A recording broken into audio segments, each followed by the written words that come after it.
Commander Thalrin had seen death in 1,000 forms across 50 worlds, but nothing had prepared him for what he witnessed on Krevnar Prime. The distress beacon had been weak, almost buried beneath layers of atmospheric interference. A human transport vessel attacked by Zalkir pirates 3 cycles ago. No survivors expected, yet protocol demanded investigation. So Thalran led his strike team through the crimson jungles of the planet's southern continent, where the beacon's final pulse had originated. They found the wreckage first, twisted metal scattered across a ravine like the bones of some ancient beast. Standard pirate work. Hull breached, cargo stolen, crew eliminated. Thalrin's mandibles clicked in disgust. The Zalkir were efficient in their brutality. "Commander," his tactical officer Ven hissed through the comm. "Bioscan detecting human signature juvenile 2 kilometers northeast. Impossible. Nothing survived 3 cycles in Krevnar's wilderness. The planet was classified Red Death for a reason. The indigenous predators, the Krevnar themselves, were apex killers that hunted in packs, each one capable of tearing through reinforced combat armor. They were the deadliest natural organism the Galactic Council had ever catalogued. "Move out," Thalrin ordered, knowing they would find only remains.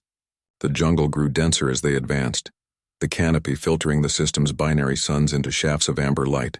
Thalrin's thermal sensors painted the world in gradients of heat, small prey animals scattering, the cold-blooded undergrowth, and then, there, a cluster of massive heat signatures, at least 15 of them forming a circle. Krevnar, a full hunting pack. At the center, impossibly small against the towering predators, was the human child. Thalrin raised his fist, halting the squad. Through his scope, he observed the scene with growing confusion. The girl, no more than 7 standard years by human reckoning, sat cross-legged on the jungle floor. Her clothes were torn, her skin smudged with dirt and what appeared to be dried blood, but she was alive, breathing, calm. The Krevnar surrounded her completely. Each beast stood 3 meters at the shoulder, their obsidian scales gleaming, rows of crystalline teeth visible even from this distance.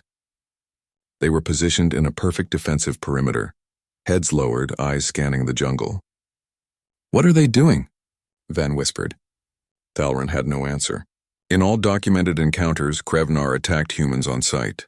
They were indiscriminate killers, driven by instinct to eliminate any potential threat to their territory. And yet, the girl moved.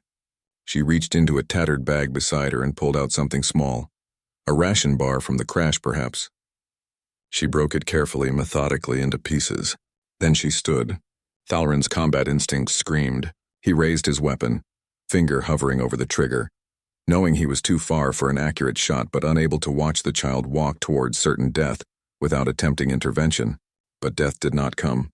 The nearest Krevnar, a massive alpha male with scars crisscrossing its snout, lowered its head further. The girl approached without hesitation, her small hand reaching up to touch the creature's scales.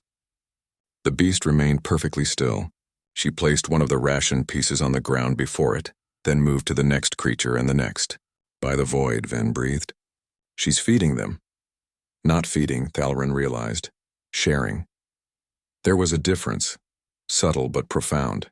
The child wasn't offering food to appease predators.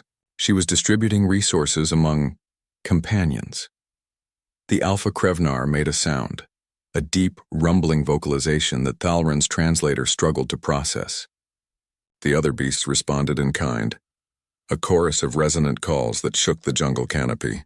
The girl smiled, actually smiled, as if the nightmare creatures surrounding her were nothing more than protective pets. One of the younger Krevnar approached her, its movements careful, deliberate. It lowered its massive head, and the girl wrapped her arms around its snout in what could only be described as an embrace. The creature's eyes, black as deep space, closed in what appeared to be contentment. "How?" Ven's voice cracked with disbelief. Thalrin watched as the girl settled back onto the ground, leaning against the Alpha's foreleg like it was a piece of furniture. The beast curled its body around her, creating a living fortress of scale and claw. The other Krevnar adjusted their positions, tightening the perimeter. Then Thalrin understood. They weren't hunting the child. They were protecting her. For 3 cycles, this human juvenile had survived in one of the galaxy's most hostile environments. Not through combat or technology, but through something the Galactic Council had never properly quantified in their assessments of humanity. the ability to forge bonds where none should exist, to transform killers into guardians through nothing more than trust and persistence.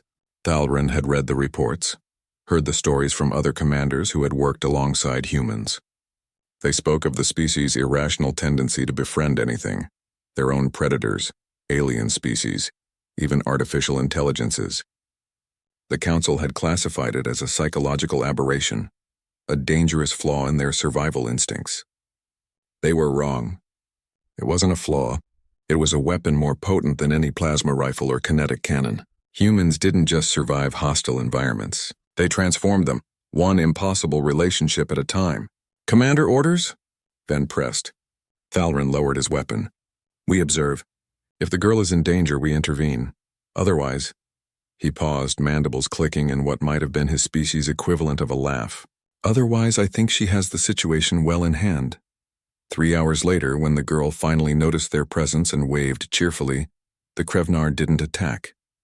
They watched as Thalrin approached, weapons lowered, hands visible. The Alpha growled a warning, but the girl placed her hand on its scales and spoke in a language Thalrin didn't need translated. "It's okay. They're friends." The beast relented. Her name was Mira Lorne, she told them. She had been scared at first when the Krevnar found her by the wreckage, but they hadn't hurt her. They had just stayed. So she had stayed too. She had shared her food. She had sung to them at night when she was frightened.